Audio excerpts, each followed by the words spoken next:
Hi అండి, నమస్తే. Welcome to star Anu home. ముందుగా అందరికైతే మహాశివరాత్రి శుభాకాంక్షలండి. మనం ఆ మహాశివునికి నైవేద్యంగా అయితే తంబిట్టునైతే ఎలా ప్రిపేర్ చేసుకోవాలో అయితే ఈ వీడియోలో అయితే చూపిస్తానండి.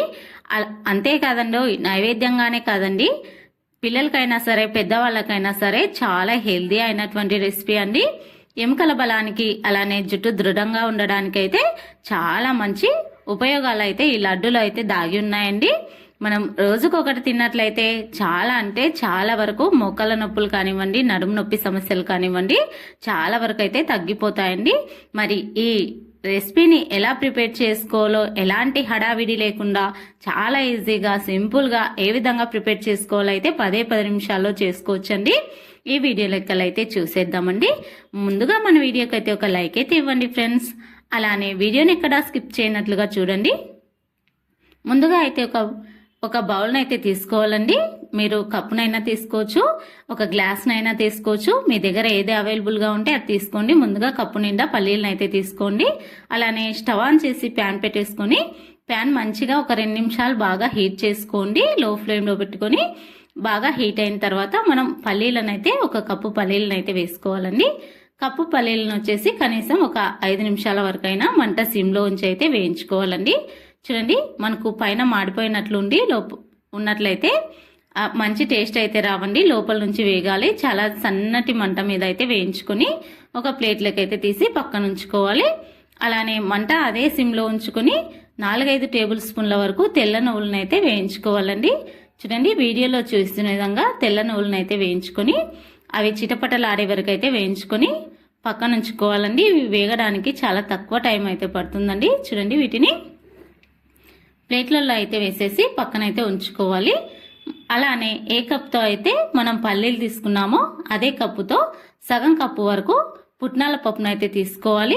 మిక్సీ జార్లో వేసుకొని మెత్తటి పౌడర్ లాగా అయితే మిక్సీ వేసుకొని పక్కన ఉంచుకోవాలి. ఒక బౌల్లో అయితే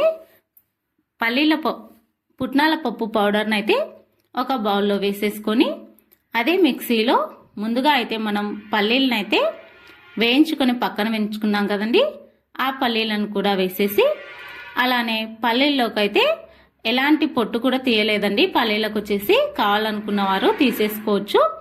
ఒక 3 దాకా ఇలాచీలను అయితే వేసుకున్నానండి. ఇలాచీలను వేసుకోవడం వల్ల ఫ్లేవర్ అయితే చాలా అంటే చాలా బాగుంటుందండి. ఇలాచీలను వేసుకున్న తర్వాత నువ్వులను కూడా ఒక 2 టేబుల్ స్పూన్ల నువ్వులను పక్కన పెట్టుకొని మిగతా నువ్వులను అయితే వేసేసుకొని మీకు వీలైనంత మెత్తగా లేదా బరకగా అయితే పట్టేసుకొని ఈ మిక్సీ జార్ని అయితే పక్కన ఉంచుకోవాలి. ఇప్పుడు మనం ఏ కప్పుతో అయితే పల్లీలు తీసుకున్నామో అదే కప్పుతో అయితే బెల్లం తురుము తీసుకోవాలండి. బెల్లం తురుము తీసుకొని స్టవ్ ఆన్ చేసి ఒక ప్యాన్ పెట్టుకొని బెల్లం తురుమును అయితే వేసేసుకోవాలి. అలానే ఒక 4 టేబుల్ స్పూన్లన్నీ నీళ్ళని అయితే వేసుకోవాలండి. మీకు ఇంకా అర్థమయ్యేటట్లు చెప్పాలంటే ఒక చిన్న టీ గ్లాస్ ఉంటుంది కదండి, టీ గ్లాస్కి సగం దాకా నీళ్ళని అయితే వేసుకోవాలి. ఇలా వేసుకున్న తర్వాత బెల్లం పూర్తిగా కరిగే వరకు అయితే కరిగించుకోవాలి. మనకు ఇందుకు ఎటువంటి పాకం కూడా అవసరం లేదండి. ఇలా బెల్లం పూర్తిగా కరిగిపోయిన తర్వాత స్టవ్ ఆఫ్ చేసుకోవాలి. ఇప్పుడు మీరు ఒకవేళ బెల్లాన్ని ఫిల్టర్ చేసుకోవచ్చండి. ఇక్కడ నాకైతే బెల్లం ఎలాంటి నలకలు లేనట్లుగా ఉంది కాబట్టి నేనైతే ఫిల్టర్ చేసుకోలేదండి. ముందుగా పుట్నాల పప్పు వేసుకున్న బౌల్లోకి అయితే పల్లీలు అలానే నువ్వులు వేసుకున్నాం కదండి, మిక్సీ వేసుకున్నాం కదండి, దాన్ని కూడా వేసేసుకొని మిగతా పక్కన ఉంచుకున్న 2 టేబుల్ స్పూన్ల నువ్వులను కూడా కలుపుకొని ఒక చిటికెడంతా సాల్ట్ వేసుకొని చక్కగా అంతా కలిసేటట్లయితే కలుపుకోవాలి. ఇలా కలుపుకున్న ఈ మిశ్రమాన్ని మొత్తం అంతా కలిసేటట్లుగా కలుపుకొని ఇప్పుడు ముందుగా మనం బెల్లపు సిరప్ అయితే రెడీ చేసి పెట్టుకున్నాం కదండి, ఆ బెల్లపు సిరప్ను అయితే కొద్దిగా వేసుకుంటూ చక్కగా కలిసేటట్లుగా అయితే కలుపుకోవాలి. కొద్దిగా వేసుకోవాలండి, లేకపోతే చేయి అయితే కాలుతుంది. స్పూన్తో అయితే కలుపుకోవాలి. చూడండి, మనకు కరెక్ట్ క్వాంటిటీ తీసుకున్నాం కాబట్టి ఎక్కడా కూడా బెల్లపు సిరప్ అయితే ఎక్కువ కాలేదండి. మనకైతే ఒక కప్పు పల్లీలకు వచ్చేసి 1 కప్పు దాకా బెల్లం తురుము అయితే తీసుకోవాలండి. ఇంకా చెప్పాలైతే స్వీట్ తక్కువ తినాలి అనుకున్న వాళ్ళైతే 3/4 కప్పు బెల్లం తురుము తీసుకున్నట్లయితే చక్కగా సరిపోతుంది. చూడండి, మనకు అంతా బెల్లపు సిరప్ మొత్తం పోసేసుకున్న తర్వాత ఈ విధంగా అయితే ఉంటుంది.